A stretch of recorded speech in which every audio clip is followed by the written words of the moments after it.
Okay, so this is just a simple routine for the core, not going to take too long. We're going to get down on the floor first of all, because that's where we're going to be doing our routine.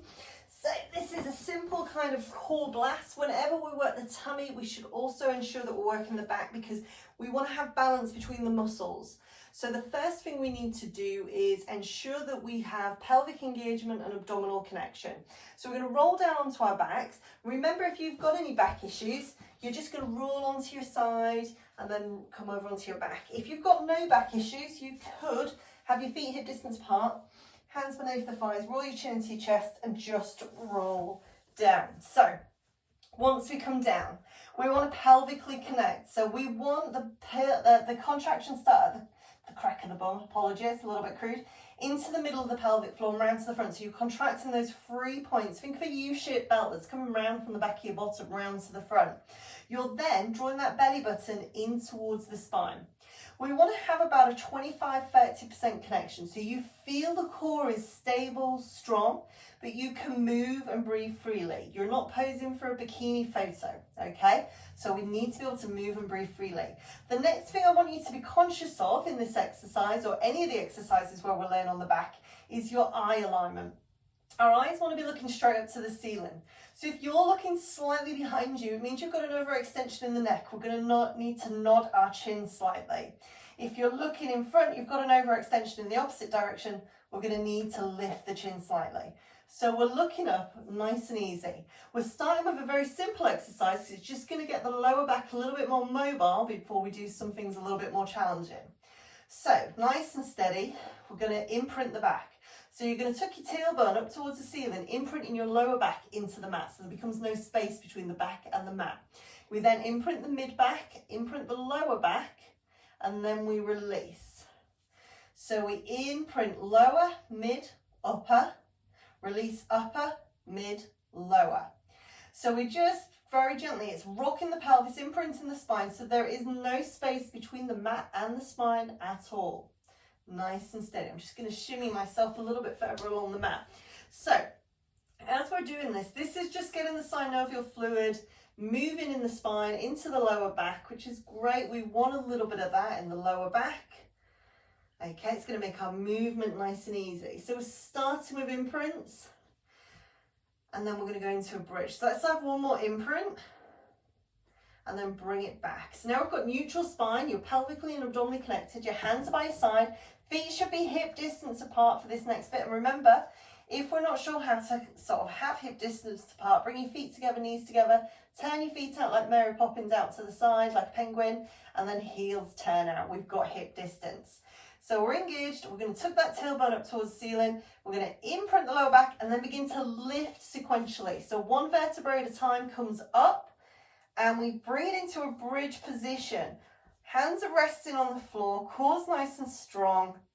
And we're just going to hold this bridge position. Now what we're looking for is knees, hips, shoulders in a nice diagonal line. Now bridge is doing exactly the same as the plank exercise, but the bridge is a much safer exercise because a lot of people with plank tend to either stick up their bottom proudly, not on purpose, it just happens, or drop the hips, and they're putting a lot of pressure on your lower back. So bridge is one of the safest ways to work the same muscles. So working into the back, the glutes, the transverse abdominis, which is the big waist cincher, the big muscle that comes around, holds everything in place, holds all our organs in place. The abdominals are they're obviously a big muscle, but they're a thin layer of muscle. They're not as important as that transverse abdominis. So just holding it there. Now let's bring it down and let's take it up again. So the inhale as you're bringing it up, and as you get to exhale, and you can just continue to breathe. So the next thing I want you to do whilst you're holding in this bridge position is bring your hands to your rib cage. Your ribs should not be splaying up. So you're going to feel, if you're lifting too high, the ribs are going to start to splay up towards the ceiling. Then you need to make your range smaller, okay? So this bridge position, we're not yoging, we're not curving the back. We're trying to create a nice diagonal line. So holding it there nice and strong. This is working on like flattening out the tummy, strengthening the back, working into the glutes, working into the thighs. It just does so much. It's such a good exercise. So let's take a deep breath. Exhale, bring it down. This time we're going for reverse curls. So we're going to take our legs to 90 degrees. I'm going to show you 3 different options and you can try whichever feels right for you. I always personally like to just have my head, oh no, I'm going to flash my tummy if I do that, but I like to have my arms over my head, but you might want them down by your side. It's what's comfortable for you. So core's engaged, nice and strong, and all I'm going to do is lift the small of my back up and down. Now, it's a small movement, so we can have legs at 90, we can straighten them out, and if we want to make it more challenging, we can lift it higher. Oh. But you have to go really slow. So whether you go for 1, or you go for straight, or you go for that third option where you're lifting it higher, there has got to be control. So I'm going to go for the first option. So it's just small and slow. So we're lifting the lower back, the bottom of the floor. It's a really small lift. What we don't want, so this is the absolute no-no, is this. Because that's doing nothing, okay? Sometimes people think lots of repetitions, going fast, yeah, that's going to get results. It doesn't, because we need good form, good technique, and we need to perform safely so we don't do ourselves harm. So lift it up, and this is really good for getting into the lower part of the abdominals, where as women we tend to retain water. So this is a really good exercise. This is one of my favourites. When I get a chance to exercise, most of the time I'm running around after a 4.5-year-old and an 8-month-old puppy. I should be really slender, but I think my chocolate habit doesn't really help. So nice and steady. So let's have 4 more of these, and you should feel the connection in the lower abdominals. You've constantly got that pelvic floor connection and that abdominal belt. So 2 more, nice and strong. Last one. Bring the legs back to 90 degrees. This time, crunches. So we can have our hands across our chest. And if this feels too much, having the legs off the floor for this exercise after we've just done the reverse curls, you can have your legs down. That's absolutely fine, okay?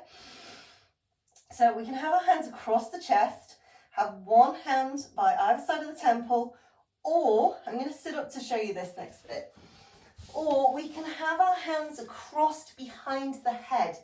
So they rest on one shoulder each, so you've got to cross. Now what that's doing is it allows you to have extra support coming up, but you shouldn't be pulling the head or the neck in any way, okay? So, let me get back into position. So I'm either here, or I'm crossing and I'm here. And all I'm going to do is come up, look down my body and bring it back. So come up and down. And I breathe in on the way down.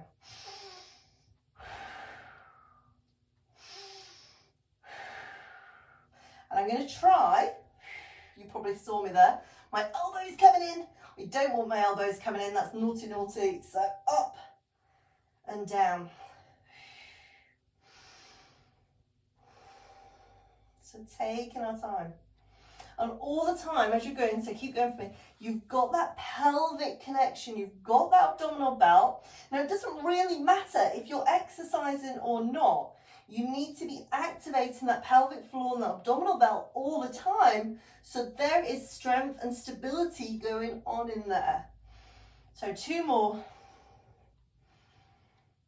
And last one, and then bring it down.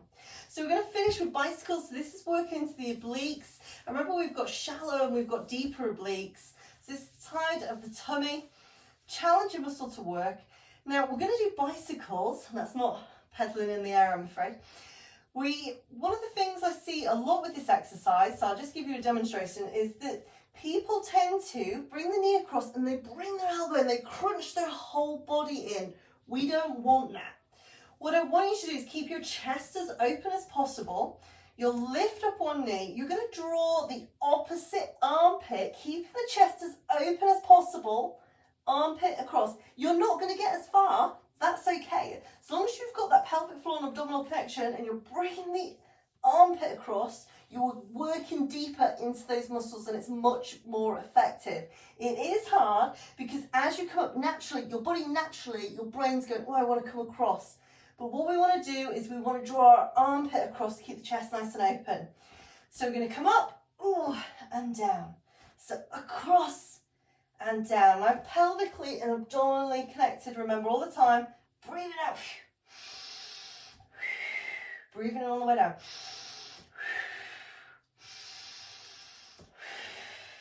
Keep those armpits open, okay? Doesn't matter if they're smelly. Just keep them open, nice and strong. Controlled. And really, like I say, it's not about how many repetitions that you do. It is about your form and technique. So let's have one more on either side. And relax. Very gently, feet together, knees together, roll them side to side. Ease out the lower back a little bit. Keep that movement small. Doesn't have to be big to be effective. Draw the knees into the chest. Give them a little squeeze in, a little hug. Release the lower back. Very gently, take a deep breath. As you exhale, bring your feet down. One hand by the side, roll onto your side, push up. And it's over, we're done. Well done. Hope you feel a little bit stronger in your core. Practice that daily or every few days and you'll see a difference. Take care. Bye.